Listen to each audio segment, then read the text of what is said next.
Welcome everybody. I want to say that this is a unique opportunity to bring you all into my home for one of my most exciting and favorite wines in the Treasury Wine Estates portfolio. But before I get started, I probably need to introduce myself. So my name is Heath Karesh. I'm with Treasury Wine Estates, and I'm one of the regional luxury sales managers for the company. And I am taking you all through today a very special, magical tasting, and this is one of the stories that I love best in our portfolio.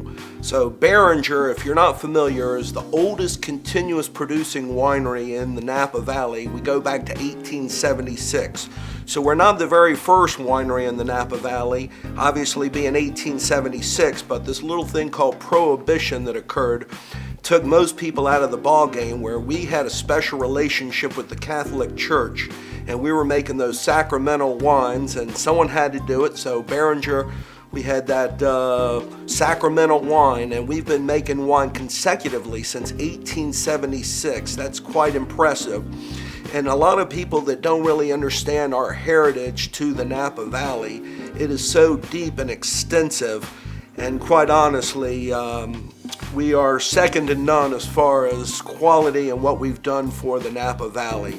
So why did I decide to take you through the Beringer Private Reserve Cabernet today?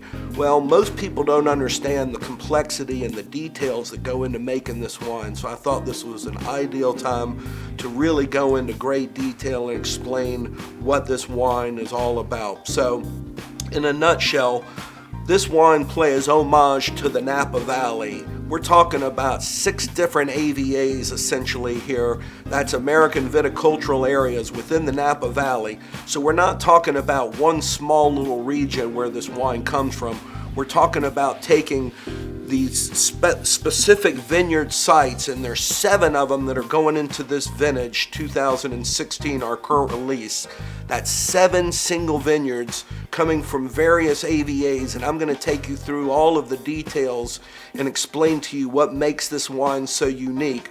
So it's a combination of taking wines that are basically starting at that 150 feet above sea level, which we call the valley floor, and those wines tend to get these beautiful bright sugars and really ripe fruits, but they also have these silky tannin qualities to them, super polished. And then as we move along in the tasting, we start to move up in elevation. We go way high up into the valley over on Howell Mountain, where we've got 3 specific vineyard sites that we've been working with for 40-50 years, and some of these vineyard sites are sitting up at the elevation of 1,800 feet. So now we're talking about much smaller, higher concentrated grapes.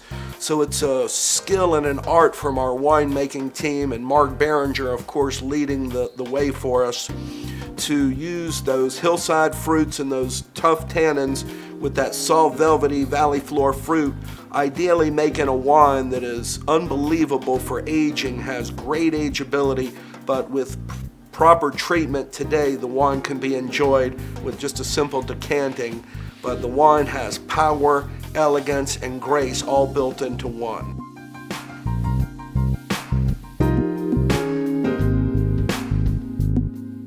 So again, as I mentioned, our history going back to 1876, there's a lot of things that we were the very first to do, and most people aren't aware of those. So one of those things was being the very first gravity-fed winery. So when you come visit the winery today, you can see in the historic part of the tour where the grapes came in and how it was all done, and it was all through gravity. Another thing that's amazing that we were the very first was to have a hand-dug, all-natural caves where we not only made the wine but stored the wine. So that's quite impressive and something to see when you come visit the winery as well. So one of the other things that Beringer's credited for as being the very first is in 1934, we were the very first winery to start accepting visitors coming from San Francisco for a full tour of the winery and a chance to taste some great wines, and to bring their jug with them, which we would actually fill for them and they could take it back. And last but not least, on my mind, Beringer is the only winery that I'm aware of that's won first place with a red wine and a white wine, and the Wine Spectator as wine number 1 in the top 100 list.